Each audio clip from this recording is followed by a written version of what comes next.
পুরো দেশ জুড়েই চলছে দুর্গোৎসবের আয়োজন। সহকর্মীরা দেশের নানা প্রান্ত থেকে যুক্ত হয়ে জানাবেন দুর্গাপূজার খবর। শুরুতেই যেতে চাই সহকর্মী নয়ন বড়ুয়া জয়ের কাছে। চট্টগ্রাম থেকে আমাদের সঙ্গে যোগ দিচ্ছেন তিনি। জয়, মহাসপ্তমীতে চট্টগ্রামে পূজার কি আচার আনুষ্ঠানিকতা চলছে আমাদেরকে জানাবেন। ভক্তরা যারা আসছেন দেবী দর্শনে কি বলছেন তারা?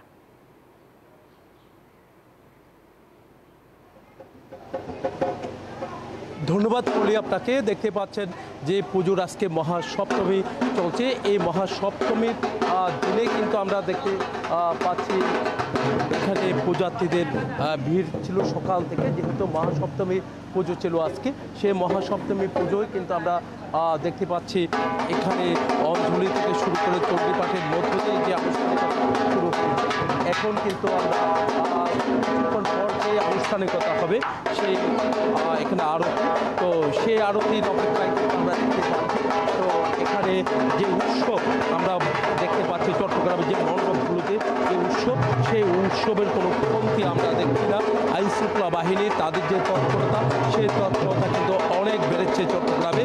বিভিন্ন জায়গায় টহল যেমনটা অব্যাহত রেখেছেন, তেমনিভাবে আনন্দ ঘন পরিবেশের মধ্য দিয়ে শারদীয় দুর্গোৎসব যেন শেষ করতে পারে সেদিকে কিন্তু নজর রয়েছে প্রশাসনের। সেনাবাহিনী শুরু করে বিজিবি সহ অন্যান্য বাহিনী যারা আছেন তারাও কিন্তু আসলে টহল শুরু করেছেন।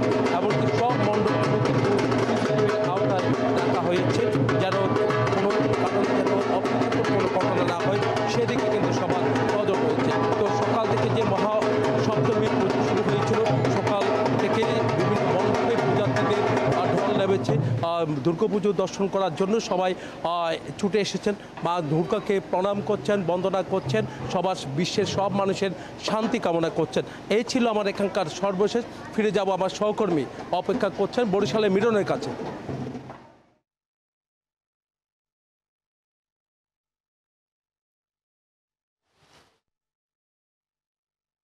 জানাচ্ছিলেন চট্টগ্রামে মহাসপ্তমীর যে দুর্গা পুজো, সেই পুজোর খবর।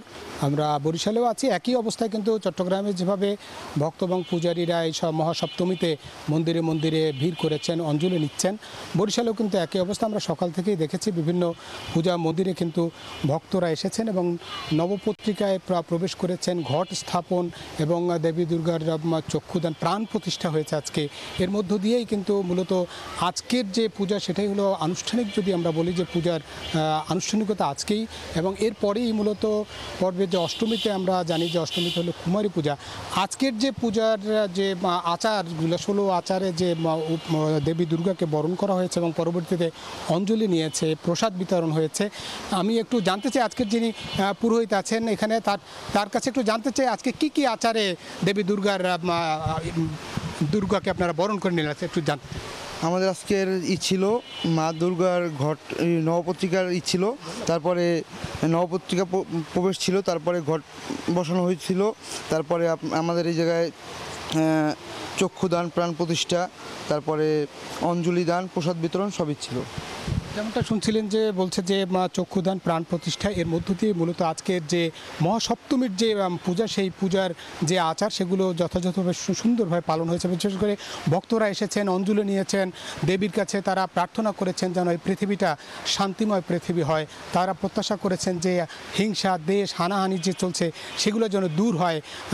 দীর্ঘ 1 বছর পর দেবী দুর্গা মর্তে এসেছেন এবং তিনি এই পৃথিবীটাকে, অশান্ত পৃথিবীকে শান্ত করবেন, এমনটাই তারা প্রত্যাশা করছেন। এবং তারা বলছেন যে আগামী যে কয়টা দিন পূজার দিন আছে সেই কয়টা দিনও যেন সুন্দরভাবে কাটে, সেই প্রত্যাশা তারা করেছেন। এবং একই সঙ্গে তারা বলেছেন যে আগামীকালকে মহা অষ্টমী এবং অষ্টমীর পরে নবমী পূজা এবং নবমীর পরে দশমীর মধ্য দিয়ে কিন্তু দেবী দুর্গা আবার সেই যে বিসর্জনের মধ্য দিয়ে দেবী দুর্গা আবার এই মর্ত থেকে আবার তিনি ফিরে যাবেন শ্বশুরালয়, কৈলাসে ফিরবেন।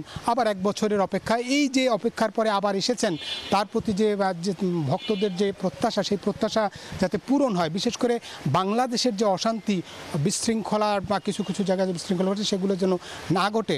অন্যদিকে আমরা যদি অন্য কথা বলি যে আজকের যেই পূজাকে ঘিরে আইনশৃঙ্খলা বাহিনী কিন্তু ব্যাপক প্রস্তুতি গ্রহণ করেছে এবং বরিশাল মহানগরের 47টি পূজা মণ্ডপে এই দুর্গা উৎসব অনুষ্ঠিত হচ্ছে। এছাড়া বরিশাল জেলায় 640টি মন্দিরে কিন্তু শান্তিপূর্ণ পরিবেশেই এই দুর্গা উৎসব অনুষ্ঠিত হচ্ছে। কোথাও এখন পর্যন্ত কোনো অপ্রীতিকর ঘটনা ঘটেনি এবং আইনশৃঙ্খলা বাহিনী বলেছে সর্বাধিক সর্বাত্মক প্রস্তুতি রয়েছে যাতে করে এই সুন্দরভাবে এই শারদীয় দুর্গা উৎসব, বিশেষ করে সনাতন ধর্মাবলম্বীদের সবচেয়ে বড় আয়োজন এটি। এই আয়োজন কেবল সনাতন ধর্মাবলম্বীদের হলেও এই আয়োজনের মধ্যে কিন্তু হিন্দু, মুসলিম, বৌদ্ধ, খ্রিস্টান সবার সম্মিলন ঘটে। সুতরাং এটি যেন আরও সুন্দরভাবে সমাপ্ত হয় তেমনটাই প্রত্যাশা করছেন ভক্ত এবং পূজারীরা। এই ছিল বরিশাল থেকে আমার কাছে শারদীয় দুর্গা উৎসবের মহাসপ্তমীর যে পূজা শেষ তথ্য।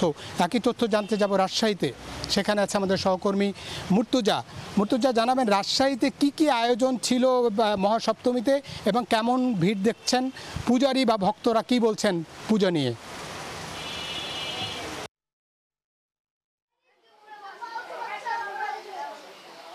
মিলন, সারা দেশের মতো সকালেই রাজশাহীতে মহাসপ্তমীর আনুষ্ঠানিকতা শুরু হয়। মন্ত্রপাঠের মাধ্যমে ত্রিনয়নী দেবীর চক্ষুদান করা হয় এবং এর মাধ্যমেই কিন্তু ত্রিনয়নী দেবীর যে প্রতিমা সেখানে প্রাণ প্রতিষ্ঠা করা হয়। এরপরে সারা দিন ব্যাপী নানা আনুষ্ঠানিকতা রয়েছে।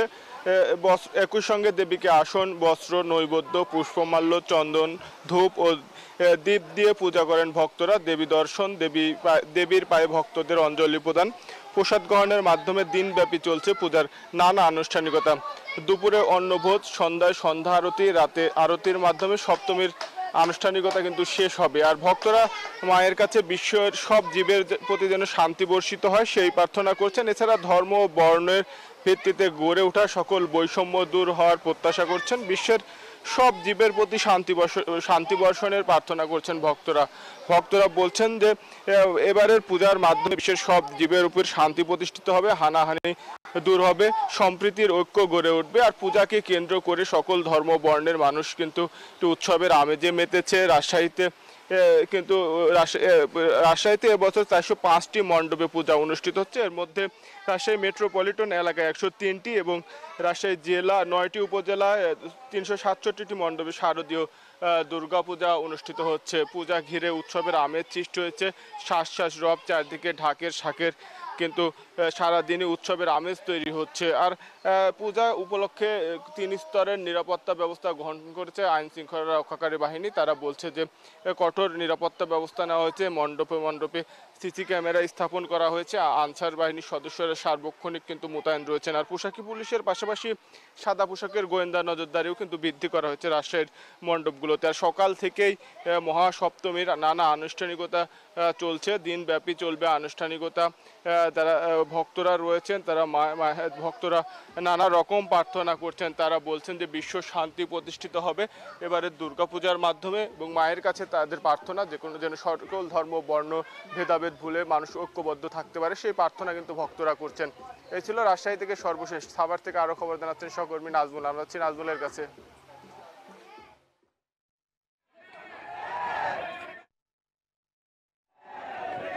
মর্তুজা, আপনাকে ধন্যবাদ। আপনি যেমনটি বলছিলেন এই মুহূর্তে রয়েছে আমি সাভারের হেমায়েতপুরের ঋষিপাড়া এলাকায় এবং আপনারা জানেন যে তারেক রহমানের নির্দেশে কিন্তু দলীয় নেতাকর্মীরা কিন্তু এখন মণ্ডপে ভিড় করছে।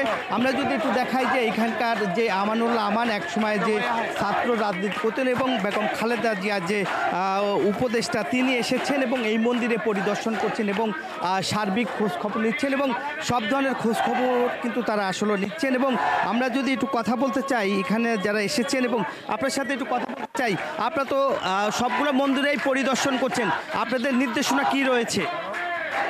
আপনারা জানেন বিএনপি সাম্প্রদায়িক সম্প্রীতিতে বিশ্বাস করে এবং হিন্দু, বৌদ্ধ, মুসলিম, খ্রিস্টান সকলেই একসঙ্গে বসবাস করবে। আমাদের বিএনপির ভারপ্রাপ্ত চেয়ারম্যান দেশনায়ক তারেক রহমান বলেছেন ধর্ম যার যার, নিরাপত্তা পাওয়ার অধিকার সবার। সেই জন্যই সেভাবে আমাদের নির্দেশনা রয়েছে যে হিন্দু ভাই বোনেরা যাতে সুন্দরভাবে তারা এই শারদীয় দুর্গা উৎসব পালন করতে পারে সেই জন্যে আমাদেরকে হিন্দু ভাই বোনদের পাশে থাকতে বলেছেন এবং সেই জন্যে আমরা 3 শিফটে ভাগ করে দিয়েছি 8 ঘন্টা করে বিএনপি এবং অঙ্গ সহযোগী সংগঠন নেতাকর্মীদেরকে। তারা 3 শিফটে ভাগ হয়ে 8 ঘন্টা করে তারা ডিউটিতে আছে। হিন্দু ভাই বোনদের যেন কোনো অসুবিধা না হয়, তারা যাতে নির্বিঘ্নে নিশ্চিন্তে শান্তিপূর্ণভাবে তাদের সবচেয়ে বড় উৎসব শারদীয় দুর্গোৎসব পালন করতে পারে। আপনাকে যেমনটি বলছিলেন এবং আপনারা জানেন যে তিনি এসেছেন এবং প্রতিটা মন্দিরেই কিন্তু এভাবেই পরিদর্শন করছেন এবং মন্দিরে কিন্তু তারা আসলে যে যে পরিদর্শন করছেন এবং নির্দেশনা দিয়েছেন এবং আইন শৃঙ্খলা বাহিনীও কিন্তু মোতায়েন রয়েছে এবং নেতাকর্মীরা দেখছেন যে এখানে এসেছেন এবং নেতাকর্মীরা কিন্তু কথা বলছেন এবং নেতাকর্মীরা কিন্তু এখানে প্রতিটা অঞ্চলেই কিন্তু আসলে যাচ্ছে এবং 214টা মন্দিরে কিন্তু তারা এখন পর্যন্ত বিভিন্ন মন্দিরে তারা পরিদর্শন করছেন এবং সেখানে গিয়ে কথা বলছেন এবং মন্দিরে কিন্তু আমরা দেখেছি যে নেতাকর্মীরা রয়েছেন এবং কথা বলছেন এবং অন্য যেসব নেতারা রয়েছে এবং তাদের সাথে কিন্তু আমরা যদি একটু দেখাতে চাই যে তারা এসেছেন এবং বিভিন্ন যে মন্দিরগুলোতে পরিদর্শন করছেন এবং মন্দিরগুলোতে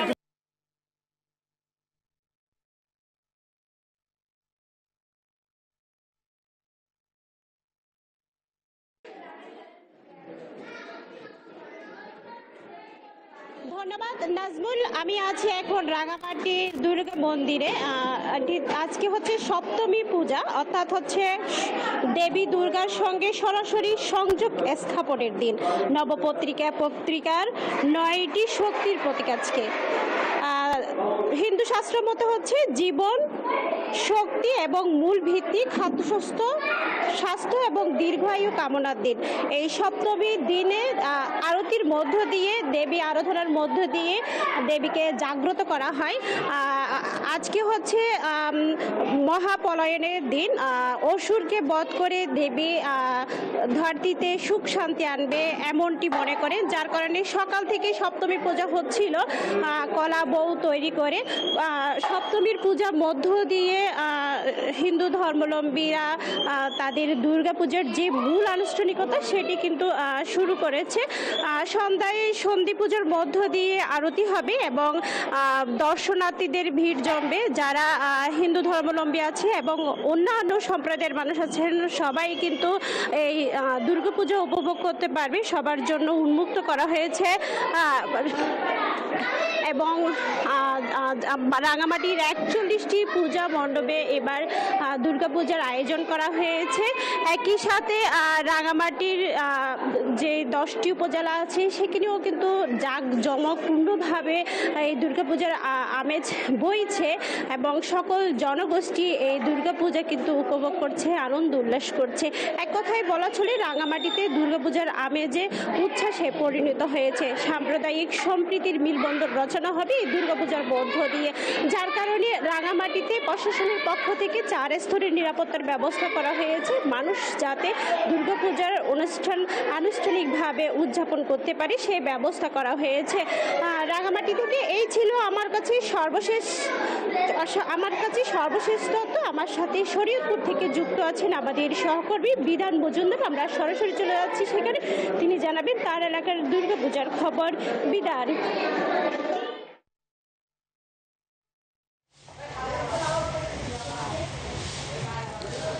মোমো, আপনাকে ধন্যবাদ। আপনি যেমনটি বলছিলেন, মূলত ষষ্ঠী পূজার শুরু থেকে দুর্গাপূজা আনুষ্ঠানিকতা শুরু হলেও মূলত সপ্তমী হচ্ছে মূল পূজা, কেননা এই মূল সপ্তমীতে দেবী দুর্গার প্রাণ প্রতিষ্ঠা করা হয়। এছাড়া যে নবপত্রিকা রয়েছে, বিশেষ করে 9টি যে পাতা, সেটি কিন্তু বিশেষভাবে বেঁধে এই পূজাটি সম্পন্ন করা হয়। আমরা কিন্তু শরীয়তপুরে বিভিন্ন মণ্ডপ ঘুরে দেখেছি, এখানে ভক্তদের মধ্যে কিন্তু একটা বিশাল একটা আনন্দ উদ্দীপনা দেখেছি আমরা। বিভিন্ন মণ্ডপে কিন্তু ইতিমধ্যে সপ্তমী যে পুজো সেটি কিন্তু ইতিমধ্যে শেষ হয়েছে এবং কি সন্ধ্যার পরপরই কিন্তু এখানে যে দর্শন তারা কিন্তু এই বিভিন্ন মণ্ডপ ঘুরে দেখবেন। আমরা কিন্তু শরীয়তপুরে বেশ এখানে কিন্তু নিশ্চিদ্র যে নিরাপত্তা ব্যবস্থা সেটি কিন্তু রাখা হয়েছে। বিশেষ করে আনসার সদস্য যারা রয়েছে তারা কিন্তু সার্বক্ষণিক বিষয়গুলো দেখেছেন। আমরা কিন্তু কিছুক্ষণ আগেই এখানে কথা বলেছিলাম আইন শৃঙ্খলা রক্ষাকারী বাহিনীর সদস্যদের সাথে। তারা যেমনটি বলছিলেন, মূলত শরীয়তপুরে 2টি মণ্ডপে পুজো হচ্ছে, এতে করে যদি এই কোনো ধরনের বিশৃঙ্খলা না ঘটে সেদিকে কিন্তু তারা কিন্তু সতর্কতা অবস্থানে রয়েছে। এছাড়া শরীয়তপুরে যে মণ্ডপগুলো রয়েছে এখানে কিন্তু আমরা দেখতে পাই যে সন্ধ্যার পরে অনেক দর্শনার্থী এখানে আসে। এছাড়া এবার যে এই দুর্গাপুজোটি হচ্ছে এবং কি জাঁকজমকপূর্ণভাবে হচ্ছে, বিশেষ করে শরীয়তপুর জেলা যেহেতু হিন্দু এবং মুসলিমদের একটা সম্প্রীতির বন্ধন, সেক্ষেত্রে এই বন্ধনটি মজবুত থাকবে এবং কি খুব সুন্দরভাবে পুজো এখানে আয়োজন হবে এমনটি কিন্তু বলছে আয়োজকরা। তো এই ছিল শরীয়তপুর থেকে সর্বশেষ। চলে যাচ্ছি স্টুডিওতে, সেখানে রয়েছে আমাদের সহকর্মী কলি। অনেক ধন্যবাদ আপনাকে। সহকর্মীরা জানাচ্ছিলেন দুর্গাপূজার সবশেষ তথ্য।